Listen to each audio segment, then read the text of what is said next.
Oh. I'm nervous. Why are you nervous? I don't know. I feel like I haven't done this before. It's been so long. It's been a little while. It's been... Alright, there we go.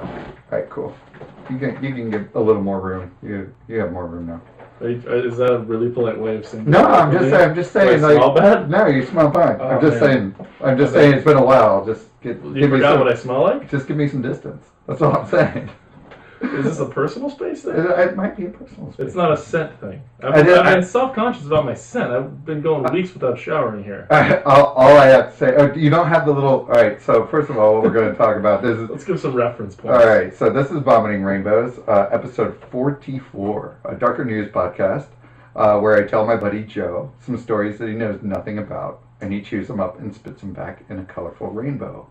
Right, well, regurgitates them. But in a very original throw-up. Right. Yeah. So... like personal barf. So you, unfortunately, had a sports injury that ended up with you wearing this lovely knee bracey thing. Yeah. Which... people online, look at that, baby. That's pretty exciting. A lot of core movement. A lot of core movement. Yeah. But I'm guessing you're getting a lot of PT, so... Yeah, started PT last week. Long story short, tore the ACL, lateral medial meniscus. Right. It was an injury that has kind of been around a little while, and finally got it fixed. I found out about it and got it fixed, and for insurance reasons, I won't get into too many details. But no, I'm kidding. I'm healing, man, and it's nice to be back, and I feel like I missed this and missed. There's like a part of my heart that was too bright and happy, I think. Right. I noticed over the last few weeks. Yeah, so, I mean, you're starting to feel cheerier. Yeah. Everything I was starting to lose all the depression and be a happy person, and I figured that there must be something. Oh, it's the Dark News podcast. Oh, right. Well, I'm glad you're back for it. Yeah. Well, see, because you need balance. This is the yin and the yang of life. Right. Like everyone would say, "Oh, be positive, be happy." That's you don't want that. That doesn't work. They don't value the happiness. You can't be positive all the time. No, I want to be happy when I'm happy. And the other thing too is if you're happy all the time, then you don't realize you're happy. Exactly. You get numb to the happiness. So speaking to it all, truthfully, like this has been like a massive loss in my life. And I'm so happy to have it back. Well, and I don't even know what I am without you and without this podcast. Oh, I might cry. We'll hug later. Don't do it into the mic. Okay. Like Short Circuit. Which is a good movie. Yeah, it is. Johnny 5? Yeah, number 5. Does he call him Johnny? Why do I say Johnny 5? Is Johnny 5? It was Johnny. Johnny 5 is a guitarist, great guitarist. But there was that song, Johnny. He said he smiles in a special way. Yeah. Is that from Short Circuit? It is. I don't remember that at all. See, this is where I wish.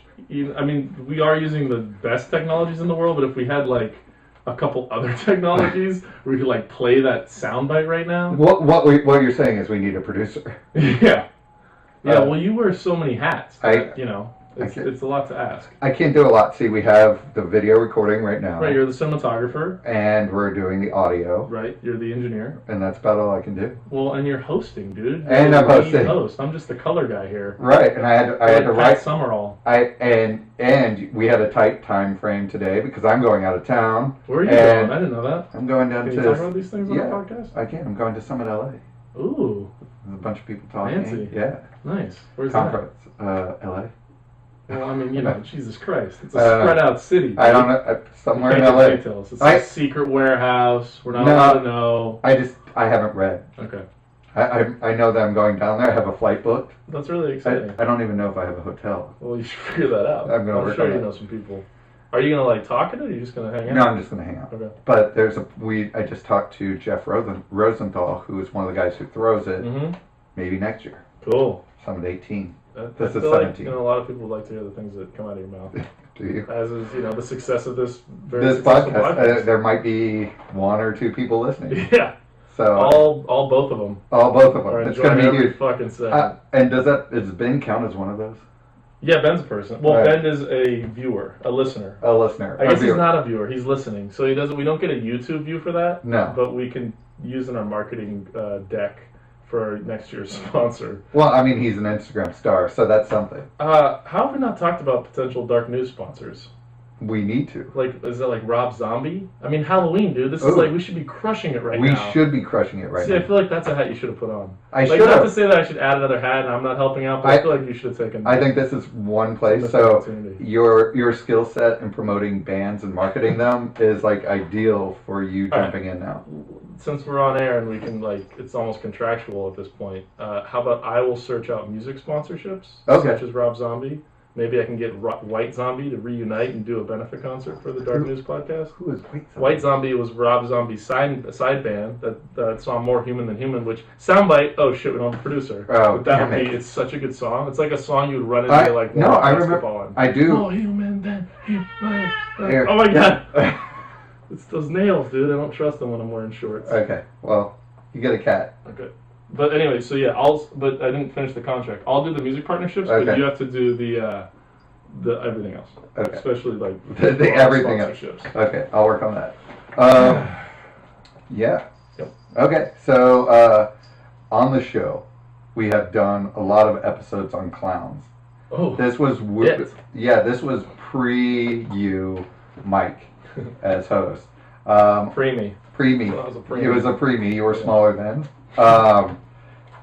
There was an epidemic last year of people dressing up as clowns and remember this. Yeah, carrying weapons. So was that? I thought it was like one dude. That was the thing where more than I remember. There was one guy who was getting caught on house cams. Yeah. It was a really creepy outfit. And he was just walking up to house cams and doing obscene stuff and then looking at people. Yeah, and then there was another guy in Ohio who was doing something that was he was walking around with black balloons and in a clown outfit. Jeez, man. And just so bored. And just standing under lamps and things like that. See, that's kind of, is that funny? That's kind of funny, right? I don't think there's anything. It's harmless. It's harmless. The problem was then in North Carolina there were a bunch of clowns, a group that were using. This wasn't the Insane Clown Posse. No. Okay. I mean, someone had to mention that. Yeah. Well, there was no show. Juggalos. No, it was no Juggalos, as far as we know. Right. But it was a bunch of people who were in North Carolina who were dressed up as clowns, and they had candy and balloons, and they were trying to lure kids into the woods with laser pointers. Christ. Yeah. They never caught them either. Wait, did they get kids in the woods? No. They were trying to, though.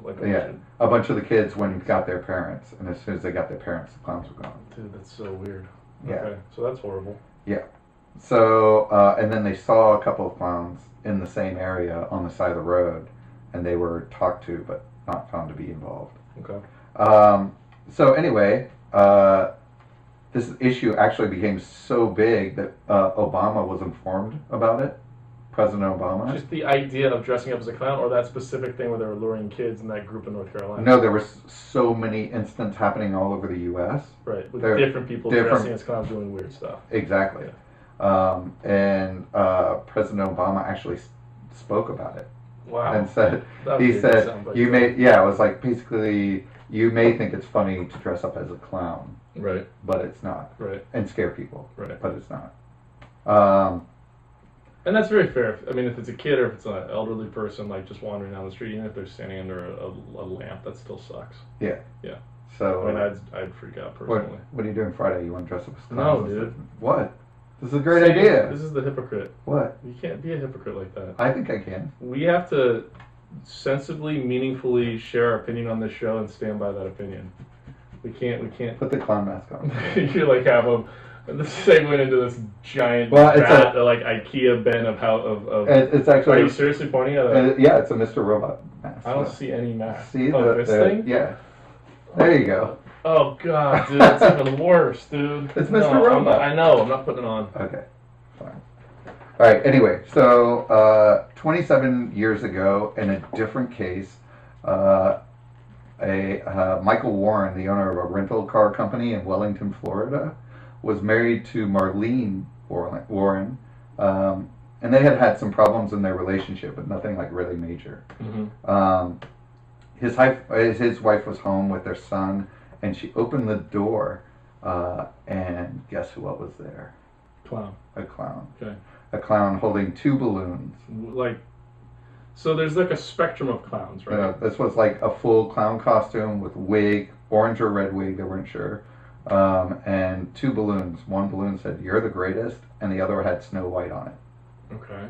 That's not creepy at all. No, it's super creepy. But my question is the clown, like, so on the spectrum of clowns, which not everyone thinks all clowns are creepy, I'm one of those people, especially now after these recent, that I pretty much think every clown's creepy. I think there's no scenario right now that I would feel comfortable around a clown. But still, there's still a spectrum. There's Right. like the it clown on the scariest side, or like the clown mask, which the one dude that I remember seeing videos of, it was like a clown, but it looked like an evil clown. Yeah. Or there's just a clown outfit that a clown would put on. This was just balloon animals. Yeah, this is just a balloon animal clown. This is a balloon animal, like nice clown. Okay. BAC. BAC. What's a BAC? Balloon animal clown. Oh, okay, gotcha. Yeah, it's a back. As opposed to an IC, an it clown. An it clown. I just want to, I think we may be working with a spectrum, so I think we should define it. Right. So on the far side, the leftmost side of the scale is the BAC, and then on the rightmost side is Donald Trump. Yes. The orange clown. Oh, God. Okay. I hate him so much. Dude, you don't know. We could have Republican listeners. We can't do an Eminem freestyle rap right now and No. put them off through my microphone. Let's not do that. Yeah. Okay, so the clown really said nothing when he came to when they came to the door, and then just pulled out a gun and shot her in the face. What? I told you he was going to be happy. What? All right. So her son ran to the door after hearing the shot, and the driver sped away in a car with no plates. The clown driver. Uh-huh. Okay, so he's acting alone. It. Guy or girl? Do they know? It was a girl, clown. They have no idea. Okay. And then all they knew is that the clown had brown eyes. That was the only discerning. Yeah, it could have been fake brown eyes. It could have been contacts. Could have been. This is 1990. Whoa, what? Yeah. I thought this was a current Dark News podcast. It is. Oh, but some report came up about this. Yeah. Okay. Okay. So. Whoa, 1990. Damn. Yeah. So. 1990. Yeah, that's like Nirvana. Yeah. Oh yeah, dude. That's even. I mean, that's like. Well, actually. That might have actually been the same. Nirvana, that's like Guns N' Roses still. That's still like hair metal is like kind of still significant, and then grunge is just kicking in. But we were just talking about the Number 5 movie. Oh yeah. Number 5 is Alive. Yeah, when was that? Just Short Circuit? Yeah. You think that was on the charts, that song? I just feel like it was in that time frame. Like maybe 85 to 90. Dookie's like what, 94? Ooh, I have no idea. 91. Man, I'm losing my dates. All right. Yeah. I think Nirvana was 91 though. I think Pearl Jam 10 was 90. Wow, this. Bleach was before that. Anyway, this isn't a music podcast. No recess. Yeah. What, I'm not allowed to go outside now? No recess. You've already locked me in the house. I have to go in the backyard, Doug. No recess. It was on. Oh, the song. Yeah. It was on. Now they're just going to non sequitur songs. Yeah. This is a music podcast where Joe says albums and Doug names songs on those albums. This is a great idea. Yeah, we should totally. Let's do it. Let's do it. All right. Anyway, so her husband Michael. We're gonna get back on topic. Her husband Michael was a suspect. So she died. Yeah. Well, she died. She died two days later in the hospital. Oh man. Okay. Her husband Michael was obviously immediately a suspect, as we know. They began. They were together, or they were together. They were together. Okay. They began investigating him, and they did convict him. But guess what they convicted him for? What? So remember he had a rental car business? They sentenced him to 9 years in prison on 43 counts of odometer tampering, grand theft, and racketeering. But nothing to do with the shooting, because he was found not to be involved with the shooting. Wait, what? Yeah. So his wife got shot. They started investigating him, and then they found out that he was into all this illegal shit, but not killing his wife. That's so crazy. Yeah. This is like the thing with the shooter in Vegas. Did you see that? I guess it's not, because the dude. So the shooter's younger brother, Pat, was just like announced that he has this child pornography thing. Yeah. Which obviously then was around before, but no one would even know about it if it weren't for his brother. Exactly. They started looking into him, and then that's exactly what happened. So it turns out that Michael was actually having an affair as well, which they found out, with his now wife, Sheila Keen Warren, who's 54. They after being released for good behavior and serving 3 years in prison, they married and bought a restaurant called the Purple Cow in Kingsport, Tennessee, and they lived in Abington, Virginia, which is where I went to college. Okay. That's why I'm giving that information. Got it. Yeah, it's like really detailed. This is nice. Yeah. You're really painting a picture. Am I? Yes. This is like, what's the guy in... By the way, the Purple Cow was very, very successful. Wait, so do you know of this place? No. Oh. But I just know from I what... feel like I wouldn't get milk at a place called the Purple Cow. You know what I mean? Yeah. Well, or either that or it's like ice cream. Yeah. Yeah. So they moved there. While they thought Sheila might have been involved, they couldn't really prove it. Sheila's the girlfriend. The girlfriend, that he was having an affair with. The killer abandoned the car that had no plates on it, and in the car they found orange fibers from a wig that had strands of the killer's hair in them. Okay, and this is 1990 still. This is like initial investigation. Yeah, and the problem is that the DNA was so small on the hair that they couldn't test it and find that at that point they didn't have accurate tests. Interesting. So they went back and opened. So can I ask you a quick question? Yeah. To open cases like that, because I feel like this is a significant thing in like, not CSI, but like the detection of these old cases. Detecting. Yeah. Does that have to be a court order, or do they like leave cases open now longer because of that? I don't know that you would know the answers to these, by the way, but no.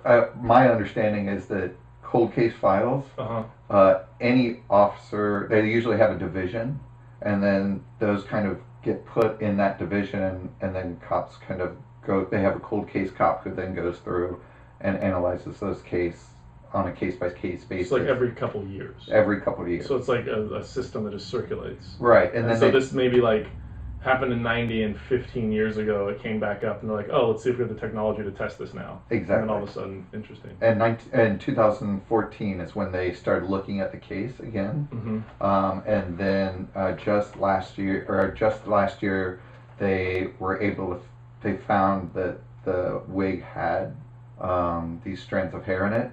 And just yesterday, they got the results. Oh, damn. And hence the lead news story of vomiting rainbows. Exactly. This is getting good. I feel like really nice build-up on this one. I'm really excited to hear what comes next. Okay, so guess who was the clown? The lady. Yeah, it was Sheila Keene Warren. Yeah. And if you see a picture of her... And she had a car that she rented from Dude. She didn't rent it from Dude. She worked at that place, but they... More than likely, the car that was abandoned was stolen. And remember, he did all of that Grand Theft Auto, so and he was stealing an accessory to it, probably. Right? Or she got the car somehow from him, the stolen car from him. Yeah. So yeah. Do we think was an accessory to this? They haven't said yet. Looked into that yet. Well, they haven't said yet. They don't know yet. Okay. They don't know yet. But so have they nailed her? So she's in custody. And so, she was arrested in Abington. And it's her hair. And it's her hair. All right. So like, I don't know why the natural thing in these situations is to go to why would a person be that stupid, but like, if you're wearing a wig, chances are it's going to pull out a couple strands of hair. Exactly. Right? Like I'd say, what is that? 95% of the time you put on a wig, if you have not super short hair, it's going to get particles. Yeah. How would you not triple check that? Oh, how would you not burn the wig? How would you not burn the car? Yeah. You know, something like that. Just like destroy. That was the only evidence they had. Everything else was evidence free. Wow, dude. They would have never solved the crime. Well, they were sure that either the husband or the wife or the girl that was in the affair was involved somehow, but they couldn't prove it. So it's just been. It's also weird that in 1990 you couldn't do some analysis on a hair follicle. Right? Yeah. Or even in 2000. Like, yeah, I mean, they checked more often. It just seems like 17 years is a really long, 27 years is a long time for a crime to like, with this much information when you're sure it's that person. Yeah. So yeah. Damn. Yeah. So the police chief said, taking another person's horrific incident, it just took us 27 years to bring closure to this victim's family. Murder cases never go away. Yeah. Well, and that's why getting back to like the cold case side of I wonder how frustrating would that be for the family, who I imagine like once a year is probably, hey, can you check on this? Hey, can you check on this? Hey, can you check on this? Oh, maybe they weren't, and maybe that's why it went that long. But I would think the family was just like, what the heck? No, I think they were. Like they were pretty active in trying to figure out. Maybe that's why it even got to this point. Probably. And he also added, any murder is horrific. It doesn't matter whether you're wearing a clown costume or not. Yeah. No truer words have ever been spoken. Oh boy. So I don't even get the clown thing though. Like what? That's like sadistic. I mean, the whole thing is sadistic, right? That you obviously, but like on top of it. Well, you're thinking of hiding your identity, and you can't just wear like a normal mask. You wear that's true. Outfit with like really creepy balloons. Yeah, but why did they trace where you buy the balloons? How big of a city was it? Can't you like find out where they bought the balloons? And Wellington, check, Florida. I don't know. That big, right? Like it can't be that big. So like, you got a specific balloon. I mean, I know from years of balloon shopping for many festivities that like unique balloons are not that easy to find. How many party stores are there in San Francisco? A dozen. Yeah, and then she had to get them filled up. Yeah. How many places with the what is it called, the helium? Yeah. Yeah, but again, you got to think about it from. Well, I don't know how many people were selling snow. I don't know how far this is from Tampa, but I feel like it might have been close to Disney. I guess that's true. Yeah. So if it's close, or she could have driven it. Disney fucks up that probability curve. Yeah, it does. There are a lot of balloons. A lot of Snow White balloons. Jeez, that's a good point. Like here, maybe not so much, but there. Yeah, she could have got it as like a kid or something. Yeah. I guess, yeah. See, we're not detectives, man. We're not. Though I've always thought that'd be an okay gig. Being a detective? Yeah, I feel like most of your work is messed up because you're probably doing like, is my wife or husband cheating on me? Right. Or my significant other? And that's like kind of shitty probably to have to be the one breaking that news and discovering that. Like, right. Empty feeling in your gut all the time. But I don't know, dude. It's like you're problem solving an important thing. Right. Well, we have a friend who's a detective. We do? Yeah. Huh? Sarah. Who? Sarah. Huh? Our friend Sarah's a detective. Really? Yeah. Wait, do I know Sarah? Yeah. Anyway. Yeah. Oh, Sarah. Yeah. She's a detective. Really? Yeah. Wow. Yeah. You should have her on the podcast. Can we have her on the podcast? We can totally have her on the podcast. That'd be great. We should have. See this? Assistant producer over here. Yep. All right, so bring her on, dude. Hopefully we'll get Sarah on the podcast. All right, excellent. So that's for the future. Excellent. So we're gonna get Robbie's friend. A real detective. We're gonna get Robbie's friend, who's the flat world person. Oh man, the flat earther. The flat earther, and then we'll get Sarah on. That'll be perfect. Yeah, let's do guests. Yeah, we got to do guests. We'll drill them. We'll drill. I like that we're spitballing right here as we're doing the podcast. All right, onward and upward. Let's take some calls. We gotta call on line one. Any murder is horrific, obviously. But when you're on death row, you will probably find. Thanks for prefacing that. Yeah. But when you're on death row, you want to find any way to stop your murder or your execution. Right. And that's where Larry Swearingen enters the our podcast. He's been sitting on death row for 17 years, and he's had a lot of time to think of how to get out of being executed. Enter Anthony Shore, who is also on death row. He is convicted for killing and raping 5 women and children in 1998. He was also dubbed the Tourniquet Killer in Texas. He went they recently went into Shore's cell, and they found a file containing all the information on a murder of Melissa Trotter, who was a 19-year-old who was killed after being raped and then strangled with a tourniquet made from her own pantyhose. This is I happy. got it all. Yeah. Horrible stuff. This is good. You're really missing that time away? Dude. You had to just bend your knee on that one? I forgot what it's like to not have nightmares. Okay. I forgot what it's like to have nightmares. I'm throwing up inside right now. Okay, so guess who... These aren't rainbows, man. They're not rainbows. But guess who was convicted of killing Melissa Trotter? Who? Larry Swearingen. Okay. So not the tourniquet killer. Not the tourniquet killer, but also on the same death row. Like, meaning the same cell block? Same cell block. Okay. The same. I assume they're all in the same area. While Shore has not been, while Shore didn't confess to that crime, Texas authorities feel that they were preparing to perpetrate a fraud in which Shore was going to confess to the crime that Swearingen was committed of. Whoa, that's the ultimate cahoots. Yeah, so they were fairly sure that he was going to. They had some sort of arrangement that Swearingen would now be able to get off of death row. Especially the tourniquet. Yeah, variable. Yeah, it was a very similar crime, similar area, well, his attorney swears that he was not going to do anything. Which ones? Which attorneys? Swearingen's? No, Shores. Okay. Attorneys say that Shore had nothing to do with this. The authorities have compelling evidence that says that they were both in cahoots. Wow. Yeah? So what happened? Oh, that's still up in the air. Oh my god, dude! What is this? What is this, the dark cliffhanger show now? It's a dark cliffhanger. We've never had one of these. You don't have to leave us on the edge of the earth like that. Speaking of flat earthers... But they're still on both... They're both on death row. And the Texas... Dude, I want to know, everyone, all our listeners, all the Republicans that are listening want to know what happened, dude. Well, what happened? Well, you don't know. Well, nothing. You don't have all the answers. I don't have all the answers. Trebek. I don't have all the answers. I apologize for that. Okay. Dude, damn it. Okay, so there's two people on death row. Yep. What do you think's going to happen? What do you think's going to happen? Nothing, because they're both sentenced to death. And but if... What are they going to add 5 years to their sentence? No, what I'm saying is...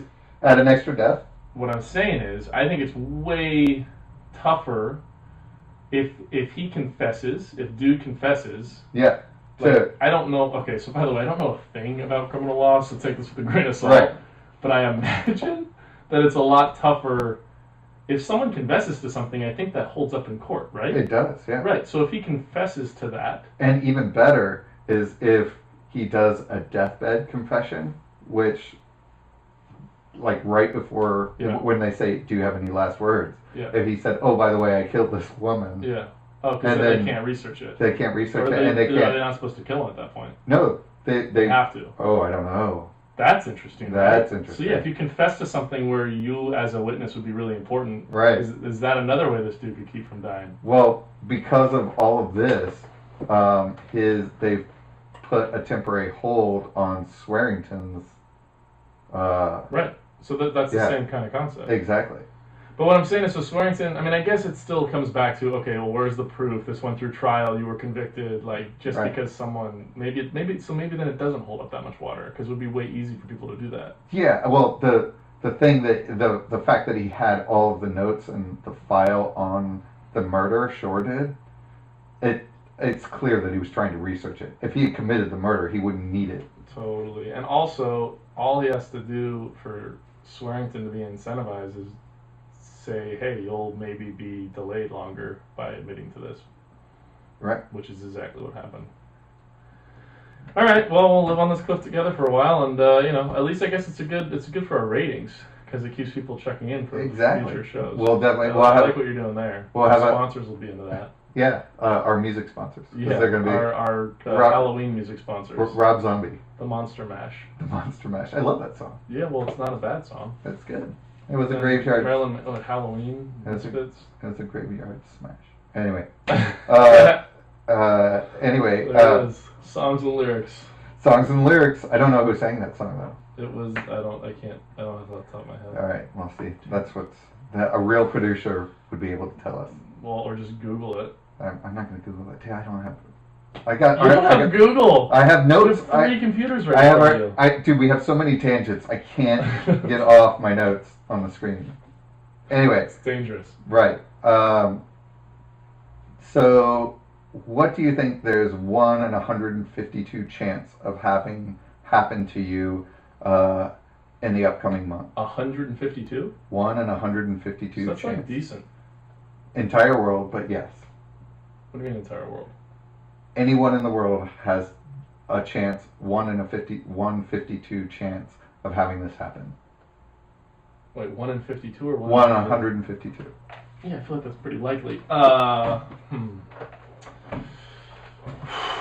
Well,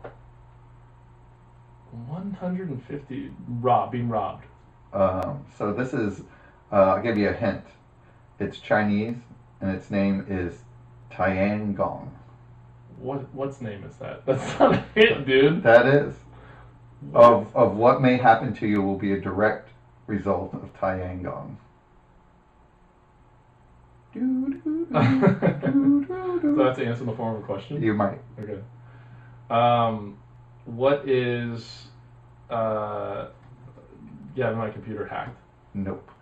So, just a month ago, the Chinese admitted that they had they had left and kept operating a satellite in orbit that is kind of like Skylab, a research facility. So my identity is going to be, my password, all my personal info is going to be leaked.